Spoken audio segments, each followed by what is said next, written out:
직장인들이나 우리 학생들 하루에 가장 많은 사람들이 하는 말이 뭘까요? 제 생각엔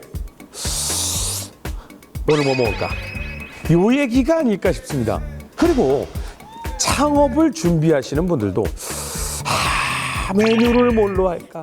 나는 이걸 잘하는데 이거 뭐 잔뜩 있고 새로운 메뉴를 하자니 사람들이 안 먹을 것 같고, 그래서 오늘 알류 창업에서는요, 메뉴 구성에 대해서 낱낱이 여러분들께 소개를 해 올릴까 합니다. 이야기 나누실 전문가 두 분을 모셨습니다. 김영갑 교수님 나오셨습니다. 안녕하세요. 예, 안녕하십니까. 김영갑 교수입니다.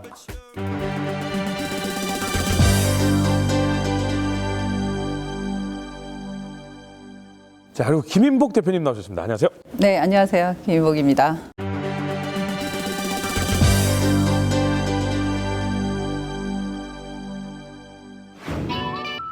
음식점의 컨셉을 정하는 첫 단계, 메뉴. 소비자의 음식점 선택을 좌우하는 요인, 메뉴. 그런데 음식점 메뉴 구성에 특별한 노하우가 있다? 메뉴의 가치와 품질을 높이는 방법, 그리고 차별성과 대중성까지 놓치지 않을 비법은 무엇인지 지금부터 알아봅니다. 음식 메뉴는요, 뭐 말로 다 할 수가 없습니다. 아마 전 세계 음식 메뉴를 다 이야기하고 맛보려면 늙어 죽어도 아마 다 못 먹지 않을까라는 생각이 들 정도인데, 근데 음식에도 좀 트렌드가 있지 않습니까? 요즘에 조금 유행하는 음식은 뭔가요? 요즘은 그 트렌드, 말 그대로 트렌드, 유행하는 음식이라는 게 특별하게 뭐가 딱 이게 유행이다라는 것보다도 그 트렌드를 움직이는 그 젊은 층들이 네네. SNS가 확장되면서 그 SNS에다가 올리고 싶은 메뉴들, 그렇게 좀 비주얼이 좋다든가 맛보다도 사실은 비주얼이나 내가 좀 자랑하고 싶은 그런 메뉴들이 좀 각광을 받고 있는 것 같습니다.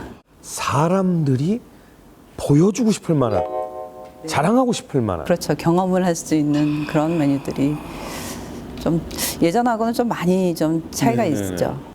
아니, 그러면 메뉴가 워낙 다양하다 보니까 폭도 너무 넓고 어느 길로 가느냐에 따라서 정말로 극과 극의 상황이 발생을 할 수 있는 거잖아요. 그러면 메뉴와 음식 아이템은 창업을 할 때 얼마나 퍼센테이지가 중요할까요? 메뉴 곧 그 음식점을 결정짓는 가장 중요한 요소이기도 하고, 또 고객들이 음식점을 선택할 때 가장 중요하게 생각하는 네. 그 아이템이죠. 사실은 그런 그 메뉴가 사실은 창업에 있어서는 그 가장 우선적으로 고려돼야 될 부분이라고 생각합니다. 그 음식이 결국은 그 음식점 입장에서 보면 매출이라는 얘기죠. 즉 그 음식을 소비자들이 얼마나 좋아하는 정도에 따라 내 매출이 올라갈 수도 있고, 만약에 내가 장사 안 된다, 그러면 내 음식에 뭐가 문제가 있구나, 이렇게 생각하면 쉽습니다. 야, 음식 메뉴는 곧 매출이다.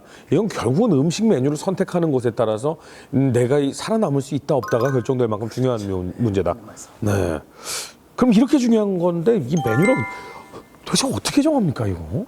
메뉴의 어떤 그 계획 단계에서는 가장 기본적으로 차별성과 대중성을 그 가장 우선시해야 된다라고 생각합니다. 우리 집의 가치를 표현해 줄 수 있는, 또 나의 가치를 표현해 줄 수 있는 우리 집만의 메뉴가, 좀 독특한 메뉴가 개발되어야 된다고 생각합니다. 교수님 생각하시기에 메뉴는 어떻게 선정하면 좋을까요? 보통 이제 우리가 이제 창업자 입장에서 네. 메뉴를 선택을 하다 보면 이제 실수를 하는 게 내가 좋아하는 거에 집중하시는 분들이 있어요. 제가 이거 물어보려고 그랬거든요. 이게 혹시 실례가 될까봐 제가 안 여쭤봤는데, 내가 좋아하는 메뉴를 해야 되나? 사람들이 좋아할 것 같은 메뉴를 해야 되나? 그러니까 이제 그것에서 많은 착각들을 하는 것 네네. 같아요. 사실 내가 좋아하는 걸 하면 안 되고 어허. 소비자가 좋아하는 걸 해야죠. 그런데 이제 이런 경우는 있을 수 있겠죠. 내가 잘하는 게 사실은 내가 즐길 수 있고 내가 성공시킬 가능성은 틀림없이 있어요. 그렇군요. 그런데 그걸 만약에 소비자가 좋아할 수 있다면 더욱 좋겠죠. 그러니까 그걸 만드는 것도 중요하지만 저 소비자들이 좋아하게 만들 아이디어를 접목시켜야 되겠죠. 거기다가 고민인데. 또 그거를 이걸 내가 조리를 내가 직접 하지 않을 수도 있잖아요. 네네. 그럼 직원이 한다, 또는 내가 직접 소비자에게 갖다 주는 게 아니잖아요. 네네. 서빙을 한다, 이것까지 고려하자는 얘기죠. 그러니까 이제 정리를 해보자면 내가 잘 만드는 것만 하면 안 된다, 이렇게 오해를 하면 또 안 되는 그건 또 거고, 아니고. 네. 내가 좋아하고 잘할 수 있는 걸 하되 이걸 소비자들이 정말 좋아할까? 만약에 요즘 트렌드가 아닌 것 같다, 설득을 그러면 시키는. 설득을 시킬 수 있는 방법을 찾아내야 되겠죠. 예를 들면 우리 엄마 고기가 전 세계 누가 와서 먹어도 최고야. 푸틴이 와서 먹어도 맛있고 도널드가 와서 먹어도 맛있는데 재료가 뉴트리아야. 쥐고기야 이게. 이거 어떻게 뭐 이런 거라도 진짜 맛있으면 어떻게 창업을 마음 먹어야 됩니까? 아니면 바꿔야 됩니까 마음을? 그게 바로 대중성이죠. 대중성. 대중들이 그 뉴트리아라는 동물을 글쎄 우리나라 압니다. 이만합니다. 우리나라 소비자들이 과연 그 받아들일까요? 그런 면에서는 식재료를 뭐 바꿔줄 필요가 있겠죠. 확실히 아무리 잘하더라도 대중성에 고려되지 않는다면은 네. 그것은 좀 넣어놓는 게 좋다. 자, 그건 되게 상당히 위험할 수가 있겠죠. 알겠습니다.